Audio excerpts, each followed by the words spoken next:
When I fell ill and was hospitalized, Mary, my son's wife, and my granddaughter Emma came to visit me, and I smiled brightly. After exchanging greetings, I wondered about Mary's somber expression and her lack of the novel I had asked for during the visit. Mary, with an unnatural gaze, eventually mustered the courage to speak to me, but just as she began, Emma energetically interrupted by jumping onto my bed.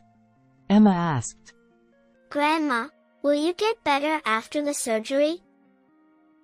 I replied reassuringly, "Oh, it's nothing serious, just a bit tired. But seeing your face has lifted my spirits." As I smiled and flexed my arms, Emma smiled happily too. After peering at my face for a while, Emma fell silent, her beautiful eyes looked thinking real serious. While continuing to smile, she asked me, "Hey Grandma, do adults laugh when they're lonely?" Surprised, I asked, "Huh? Why?" But Mary hurriedly took out her wallet from her bag. She gently lifted Emma from my bed, handed her some change, and said, "Emma, go buy some juice," before sending her out of the hospital room. With a solemn expression, Mary then approached me and began recounting what she had just witnessed. "My name is Nancy. My husband Jason and I are both in our 50s, and we've never fought since our younger days, recognized by all as a loving couple. I call myself a freelance writer, specializing in travel-related articles. I've always been fascinated by the sound of the name, freelance writer, and now, I find myself immersed in writing, taking on assignments I find online.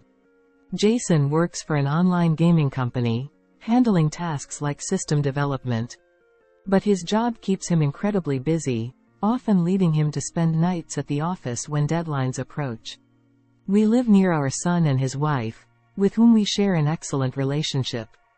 John and Mary often invite us for overnight trips and outings, planning activities that we enjoy together. Our granddaughter Emma always says how fun it is to be with Grandpa and Grandma, which never fails to bring a smile to my face. However, Jason always declines our son's invitations, citing his busy work schedule, leaving both me and himself disappointed. While our schedules rarely align for us to share meals, I deeply appreciate the hard work Jason puts in for our family, often working late into the night. While my husband works tirelessly from early morning to late at night, sweating it out, I enjoy the freedom of being a freelance writer without being bound by time constraints. It feels unfair to indulge in leisure trips with our son's family when I have the luxury of spare time. Sensing my sentiments, Jason always smiles with deep wrinkles etched on his face as if carved with laughter lines. "Work feels like a hobby to me. So you don't have to worry about it." "Yeah, thanks always." "So, where are you heading for our next trip?" "Well, next time, it's to a tourist spot that has seen an increase in visitors lately." Jason listens to my talk with a smile, nodding occasionally and interjecting appropriately. He's a great listener, sometimes showing surprise, sometimes nodding with deep interest. It would be such an honor if someone read my travel article and decided to visit the places I recommended. I said with enthusiasm, and he always responded with a delighted smile on his face. One day, while writing an article on my computer in my room, my fingers typing on the keyboard suddenly stopped. It felt like I was making more mistakes than usual. My body felt feverish, even though the air conditioning was set high. Despite taking deep breaths, I continued writing, but eventually, my fingers came to a halt.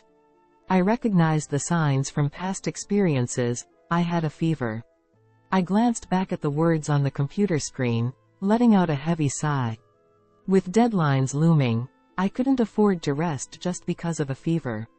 I pushed through and finished the article, but as soon as I completed my work, exhaustion overwhelmed me, and I slumped in my chair, eventually losing consciousness. Coincidentally, my son's family came by to share dinner and became concerned when I didn't answer the doorbell. Mary, who had a spare key, let herself in and found me collapsed. Without hesitation, my son and his wife rushed me to the hospital. The strain of pushing through while feverish had taken its toll, and I was diagnosed with temporary exhaustion. Due to severe headaches, the doctor recommended a 3-day hospital stay. When I contacted Jason, he had already returned home from work and couldn't find me, worrying about my whereabouts. He swiftly packed 3 days' worth of clothes and rushed to the hospital. Jason apologized sincerely, his voice filled with regret. He explained that his busy schedule wouldn't allow him to visit until the day I was discharged. I reassured him with a smile, saying, "Don't worry about it." If work demanded his presence, there was nothing to be done. With a smile, I reassured Jason not to worry. The next day of my hospitalization, my fever subsided, and I felt much better. Sitting on the clean hospital bed, I fidgeted, looking up at the ceiling or opening the drawers of the TV stand. I thought, maybe I could take a short walk around the hospital. Convincing myself, I strolled through the corridors until I found a small chair near the shop and restaurant area. Oh, it's too boring. Across from me, a man sat reading while a drip stand stood nearby. Ah, that reminds me, I had a novel I was reading at home. John wouldn't be at home due to work, so I decided to call Mary and ask her to bring the novel. I had given her a spare key, and it would be easy to explain where the book was. Mary readily agreed when I called her from the hospital's public phone. Returning to my room, I started reading a picture book placed there. It was a "Where's Waldo?"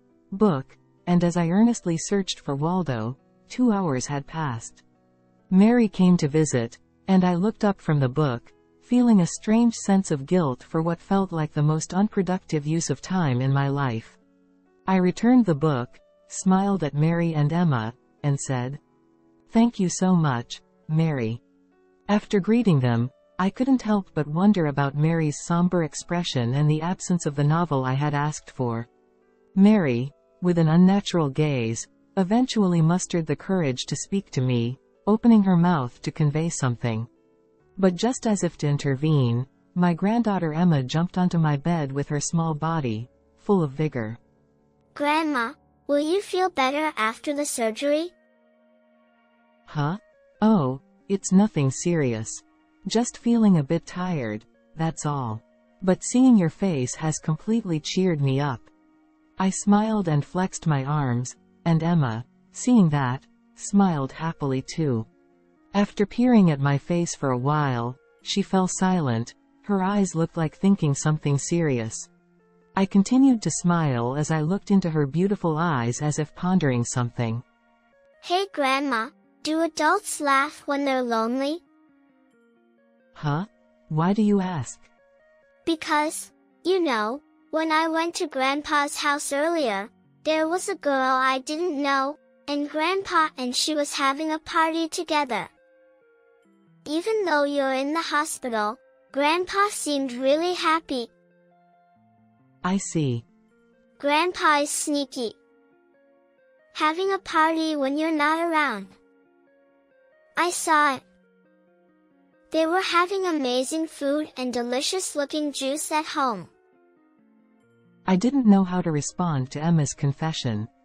Unable to come up with a clever reply, I realized my forced smile looked strained, trying not to let on that I was clearly speechless.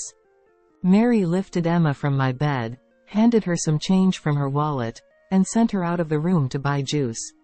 Then, with a solemn expression, she approached me and began recounting what she had just witnessed. Mary and Emma received my message and used the spare key to enter my house. Since it was a weekday afternoon, they assumed nobody would be home and entered without much thought. However, upon entering, they noticed neatly arranged women's shoes at the entrance. Faint laughter from Jason could be heard coming from the living room. Wondering if he had taken the day off, they approached the living room. Mary thought perhaps Jason was watching TV and laughing. But what they saw through the slightly ajar living room door was Jason and an unfamiliar woman sitting closely on the sofa. The woman seemed to be leaning into Jason's arm, whispering something softly into his ear. Mary instinctively grabbed Emma and left the house immediately. Mary later confessed. On the way here, Emma asked me why we didn't greet them. I panicked and said that Grandpa was feeling lonely because Grandma wasn't feeling well, so they were pretending everything was fine. Mary looked genuinely apologetic as she lowered her head. I quickly reassured her. It's okay, don't worry about it. I'm sorry too. Emma, holding a juice, returned to the room with a happy expression on her face. Emma spent time on my bed, chatting about trivial things and laughing happily. Mary watched them with a complex expression, but I quietly reassured her. Don't worry, I'm fine. After only I left the room, the atmosphere suddenly became quiet again. I opened Where's Waldo, not because I wanted to read it specifically. I didn't seek to find Waldo, but I needed to somehow sort out the inexplicable emotions bubbling up inside me. As I gazed at the crowded illustrations in the book, my vision gradually blurred with tears until I could see nothing. 3 days after being hospitalized, I was discharged safely. Jason, who took time out of his busy schedule to pick me up on discharge day, spent time with me with his usual calm smile, so I carried on as usual. Like any weekday morning, I prepared breakfast for Jason and saw him off at the front door as usual. It seemed like just another typical day, but beneath the surface of that routine, my plan was starting to take shape. The catalyst for the plan was John. Mary must have told him about the possibility of his father cheating. He had quietly simmered with anger when I was in the hospital. Let's teach Dad a lesson. John proposed. Intrigued, I leaned in. Perhaps it wasn't about being angry about the affair, but about confronting Jason with the truth and unsettling him. With John's cooperation, the plan to catch Jason in the act of cheating was quietly progressing. Firstly, John consulted with a lawyer and hired a detective for investigation, which resulted in obtaining photos of the affair scene in a short period. In a detective agency located within a rented building in the bustling district, an elderly man handed me a document summarizing the investigation results. Jason in the photos wore his usual calm smile, walking joyfully with a woman I didn't recognize through the streets.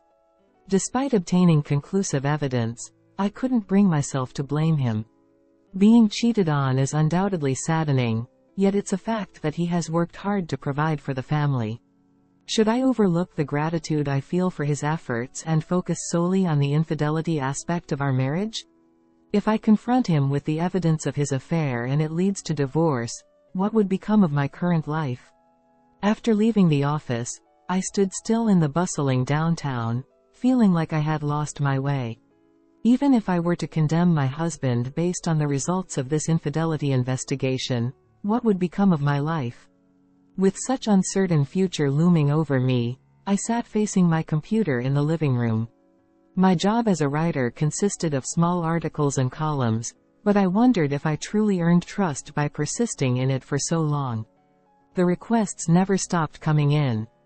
Yet, as I reread the finished articles and columns, I let out a deep sigh. I didn't believe I had the talent as a writer anymore. There was a time when I excelled at weaving words and creating pieces that touched readers' hearts. But lately, I felt like something was missing. As I revisited my past work, I couldn't help but feel anxious about whether my talent had somehow disappeared.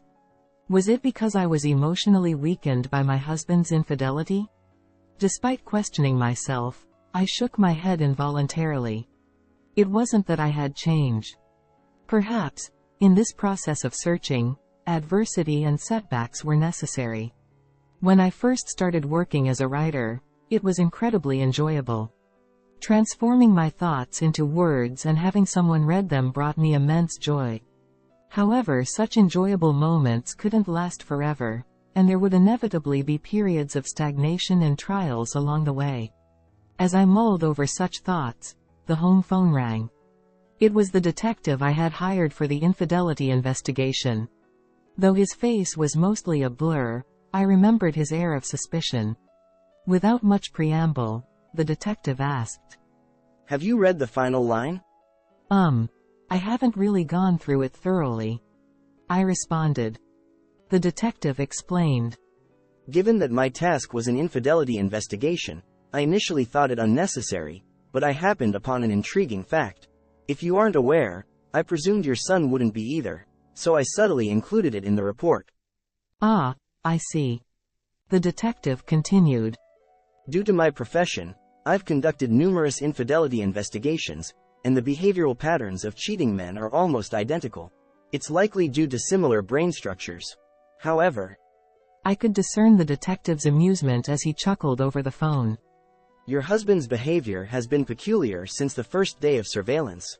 Normally, my job would be to capture evidence of infidelity and call it a day, but I had a discussion with a lawyer, and given our firm's 10th anniversary, I decided to extend the service.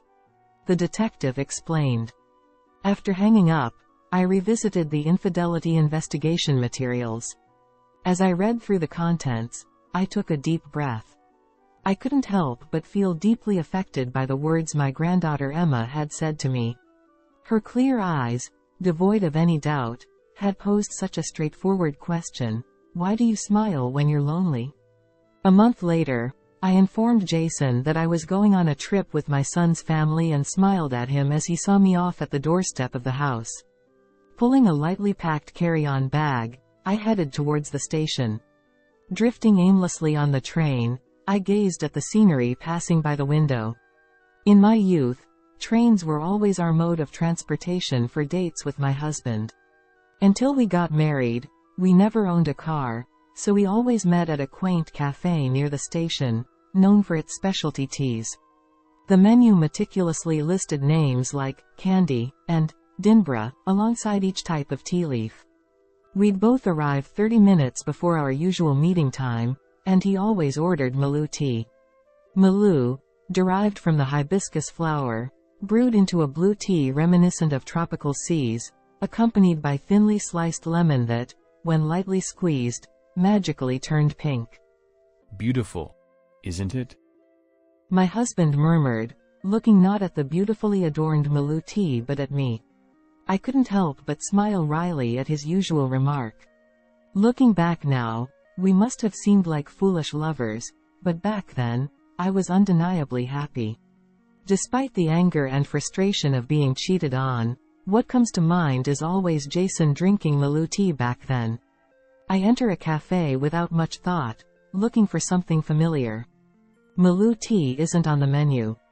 Opting for a menu simply labeled black tea, with no mention of specific leaves, I sit down and let my gaze wander over the words printed in my book, now barely recognizable to my mind.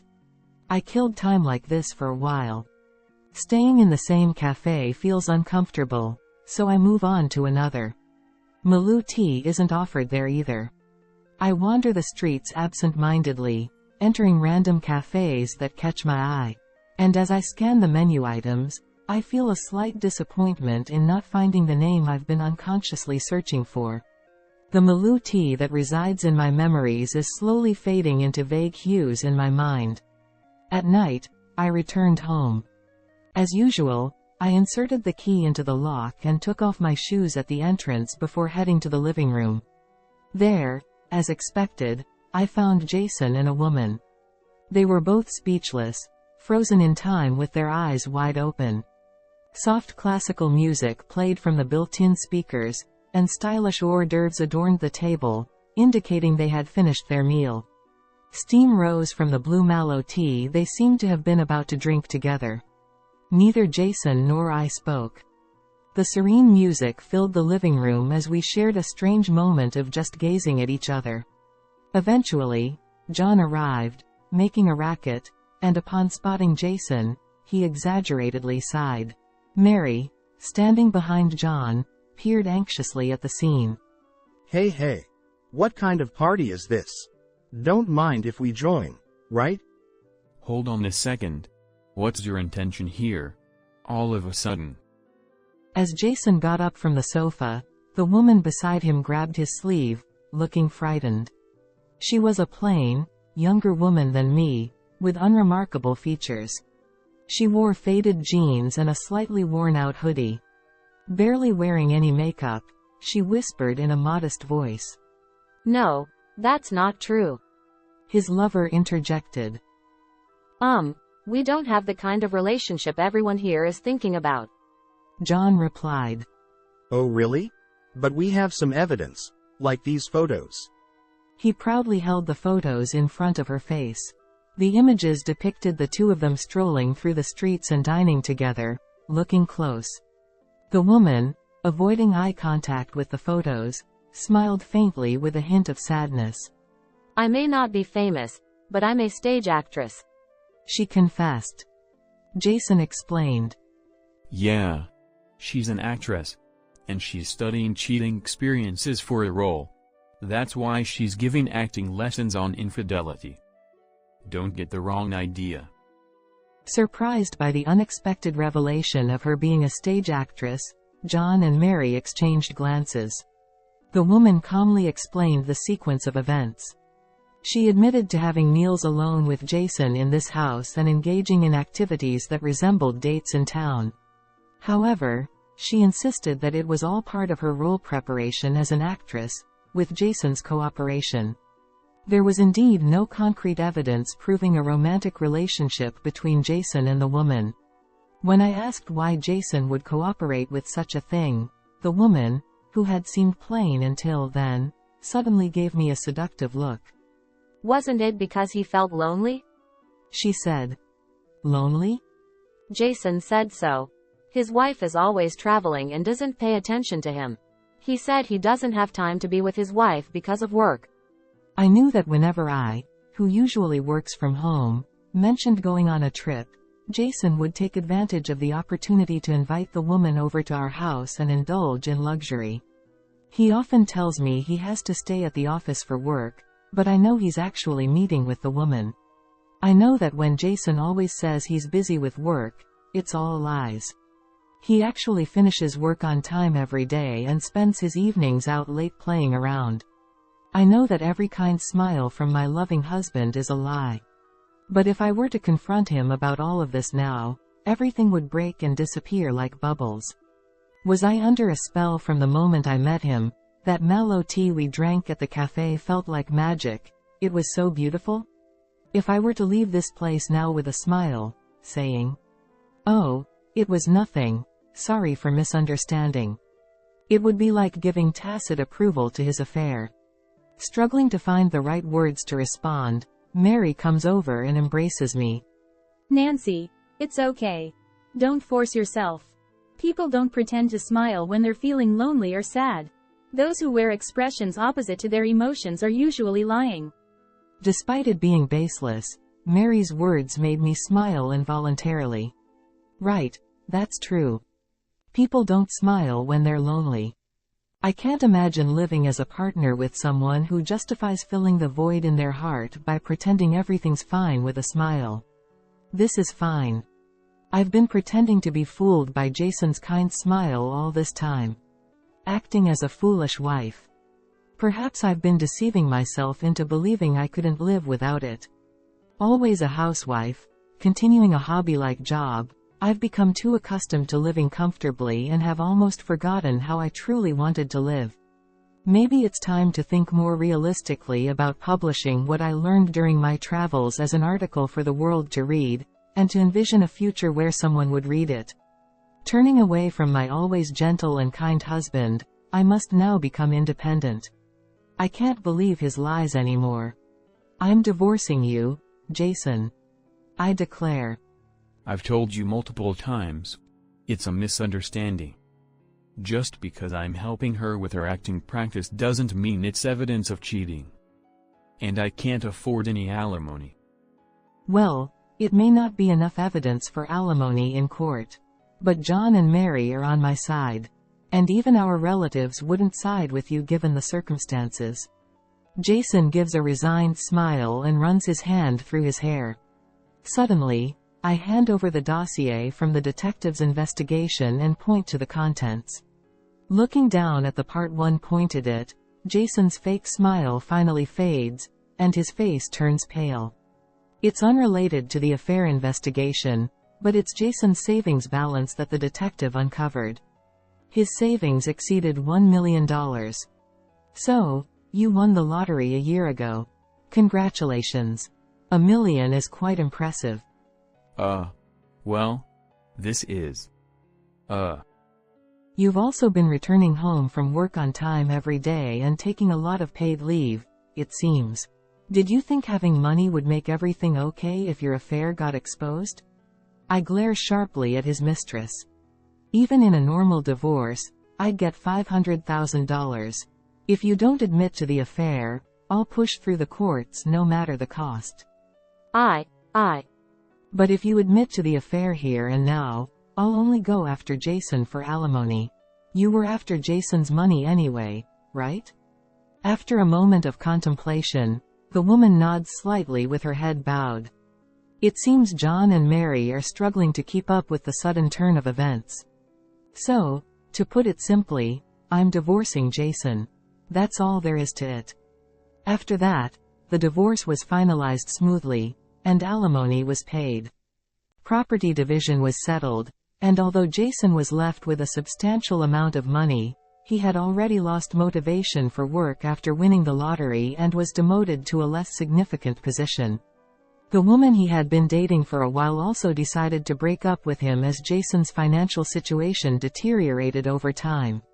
Since her name never gained much recognition in the public eye, it seems she spent her life without achieving much success as an actress. John and Mary suggested that I move in with them, but I graciously declined and opted to rent an apartment for myself. Are you sure you don't want to live together? John asked.